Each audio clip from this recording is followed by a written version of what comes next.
अस्सलाम वालेकुम रहमतुल्लाहि व बरकातुहू। मैं आपको अपनी पिछली वीडियो में बता चुका हूँ कि हलीमा खातून जिंदा है और उसे कुछ नहीं हुआ, वो बिल्कुल सही सलामत है।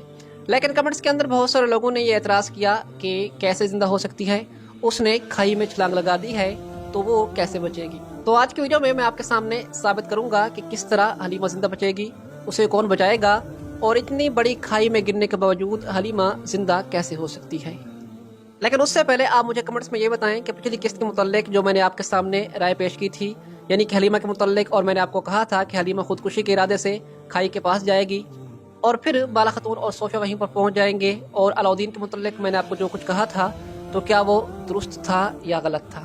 मेरी राय किस हद तक दुरुस्त साबित हुई मुझे कमेंट्स में ज़रूर बताइएगा, ताकि मैं जान सकूँ कि मेरे नाज़रीन मेरी राय से किस हद तक मुत्तफिक रहते हैं। और नाज़रीन इकराम, वीडियो बनाना, वॉइस ओवर करना, एडिटिंग करना और अपलोडिंग, एसईओ वगैरह करना कोई आसान काम नहीं है, बहुत मुश्किल काम है और इस दौरान काफ़ी थकावट होती है। लेकिन जब आपकी तरफ से कमेंट्स देखने को मिलते हैं तो खुदा की कसम सारी थकावट दूर हो जाती है और दिल बाग बाग हो जाता है। अल्लाह ताला आपको हमेशा खुश रखे और शुक्र अदा करता हूँ इस बात पर कि अल्लाह ने मुझे आप जैसे नाज़रीन दिए हैं जो हमेशा मेरी राय से मुत्तफिक भी रहते हैं और जब कभी मुझसे गलती हो जाए तो उसे माफ़ कर देते हैं। और वैसे आज की वीडियो उसी टाइप की होने वाली है जिस तरह मैंने आपको बाला के मुताल्लिक बताया था। मेरे चैनल के जो पुराने नाज़रीन हैं वो जानते होंगे कि जब बाला को जलाया गया था तो उस दौरान मैंने एक वीडियो बनाई थी जिसे तकरीबन 3 लाख लोगों ने देखा था, और अल्हम्दुलिल्लाह जो कुछ हमने बाला खतून के मुताल्लिक उस वीडियो में कहा था तो बिल्कुल नई अकसात में वैसा ही हुआ। तो इंशाअल्लाह आज भी ऐसा ही होगा और हलीमा के मुताल्लिक आपके सामने जो भी राय पेश करूँगा तो इंशाअल्लाह वो बिल्कुल दुरुस्त साबित होगी।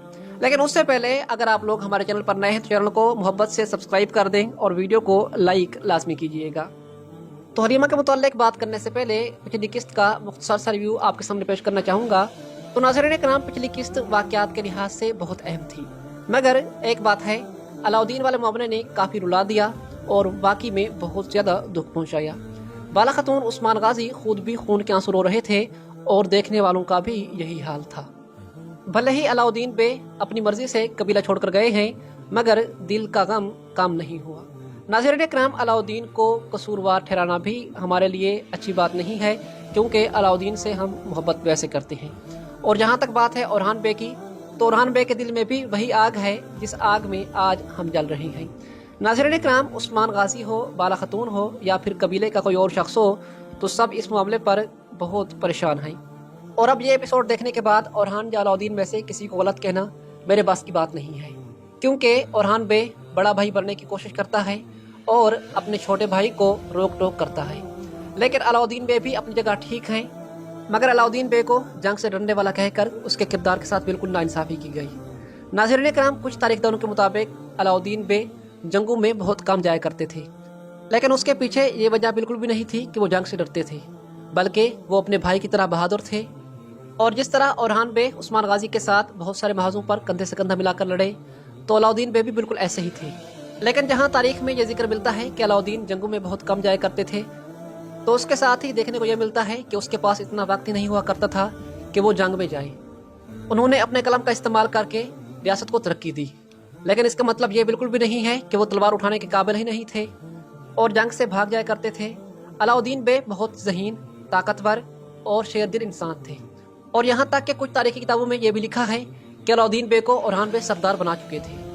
लेकिन क्योंकि उस्मान गाजी की वसीयत थी कि ओरहान बे ही सल्तनत के सुल्तान बनेंगे, और उन्होंने अपनी आखिरी सांसों से पहले ये कहा था कि सब ओरहान बे की बियत करोगे।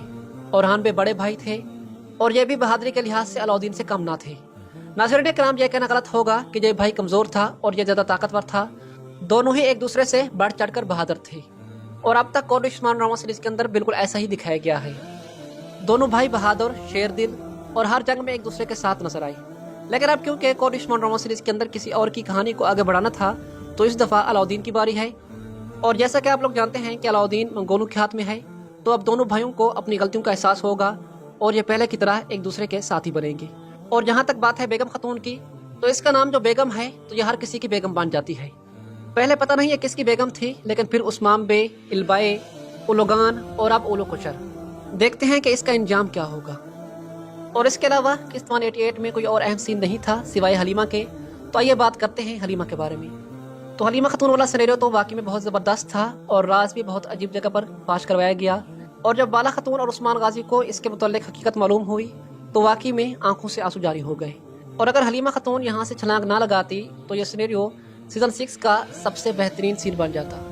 اور ہاں، حلیمہ کے چاہنے والے، حلیمہ نے چھلانگ نہیں لگائی۔ آپ کو تھوڑا سا جھٹکا لگے گا، مگر حیرت میں پڑنے کی کوئی ضرورت نہیں ہے، کیونکہ ناظرین کرام، ہمارے خیال کے مطابق حلیمہ نے جو چھلانگ لگائی ہے یہ حقیقت نہیں ہے، بلکہ یہ حلیمہ کا خیال ہے۔ آپ نے اس سین میں دیکھا ہوگا کہ بالا خاتون نے حلیمہ کو بولا کہ اگر آپ نے یہاں سے چھلانگ لگا دی تو یہ دنیا ہمارے لیے جہنم بن جائے گی، ہم پل پل تم سے ملنے کی خواہش رکھیں گے، اور اگر آپ خودکشی کرتی ہو تو اس سے بہتر ہے کہ آپ ہمیں قتل کر دو، ہمارے لیے یہ دنیا جینے کی جگہ نہیں بچے گی۔ تو ہمارے خیال کے مطابق حلیمہ نے یہ سوچا ہوگا کہ اگر میں یہاں سے چھلانگ لگا دیتی ہوں تو پیچھے میرے ماں باپ کا کیا حال ہوگا۔ تو کیا اب وہ یہاں سے چھلانگ نہیں لگائے گی؟ جی ہاں، حلیمہ یہاں سے چھلانگ نہیں لگائے گی، ہاں، مگر اس کا پاؤں یہاں سے پھسل جائے گا، اور جب وہ بالکل نیچے جانے والی ہوگی تو عثمان غازی اس کا ہاتھ پکڑ لیں گے۔ اب آپ کہیں گے کہ عثمان غازی کافی دور کھڑے تھے، تو ناظرین اکرام، اگر آپ نے اس سین پر غور کیا ہو تو عثمان حلیمہ سے باتیں بھی کرتا رہا اور آہستہ آہستہ اس کے قریب جانے کی کوشش بھی کرتا رہا۔ تو آپ لوگ جانتے ہیں کہ یہ کارا عثمان ہے، اور اگر کسی کو مارنا ہو یا بچانا ہو تو اس میں یہ اچھی مہارت رکھتا ہے۔ تو ناظرین اکرام، ہمارے خیال کے مطابق عثمان غازی آہستہ آہستہ حلیمہ کے قریب ہوتے جا رہے ہیں، اور جب حلیمہ خاتون موت کے دہانے پر ہوگی تو عثمان غازی اس کا ہاتھ پکڑ لیں گے اور پھر سب مل کر اسے یہاں سے نکال لیں گے۔ ایک رائے تو یہ ہو سکتی ہے اگر یہ حلیمہ کا خیال ہوا تو، اور میرے خیال کے مطابق 80% یہ چانس ہیں کہ حلیمہ چھلانگ نہیں لگائے گی، اور یہ چھلانگ لگانے والا سین صرف ایک خیال ہوگا، اور یوں جس طرح میں نے آپ کو بتایا اسی طرح حلیمہ کو بچا لیا جائے گا۔ لیکن اگر فرض کرتے ہیں کہ حلیمہ چھلانگ لگا دیتی ہے، کوڈ عثمان کے اندر ایسا پاسبل ہے، اگر حلیمہ چھلانگ لگا دیتی ہے تو کیا ہوگا؟ تو ظاہر سی بات ہے کہ جب اتنی بڑی کھائی میں چھلانگ لگائی جائے گی تو حلیمہ کو زخم تو آئیں گے، لیکن یہ مرے گی نہیں، حلیمہ زندہ بچ جائے گی، اور پھر ہو سکتا ہے کہ عثمان غازی ہی سے ڈھونڈ لیں۔ لیکن اگر چھلانگ لگائی گئی حقیقت میں تو میرے خیال کے مطابق اسے منگول بھی پکڑ سکتے ہیں، یا پھر یہ کسی اور کے ہاتھ لگ سکتی ہے، اور عثمان غازی کچھ ٹائم اپنی بیٹی کی موت کا یقین بھی کر سکتے ہیں۔ لیکن اس رائے پر بہت کم اعتماد کیا جا سکتا ہے، زیادہ تر امکان یہی ہے کہ وہ جو چھلانگ والا سین تھا یہ صرف اور صرف حلیمہ کا خیال ہی ہوگا، اور انشاءاللہ ہمیشہ کی طرح ہماری یہ رائے بالکل درست ثابت ہوگی۔ اور ٹریلر کے اندر حلیمہ کو اسی لیے نہیں دکھایا گیا تاکہ دیکھنے والے حیرت میں مبتلا رہیں، اور آنے والی قسط کے شروع میں آپ کو یہ سین دکھایا جائے گا۔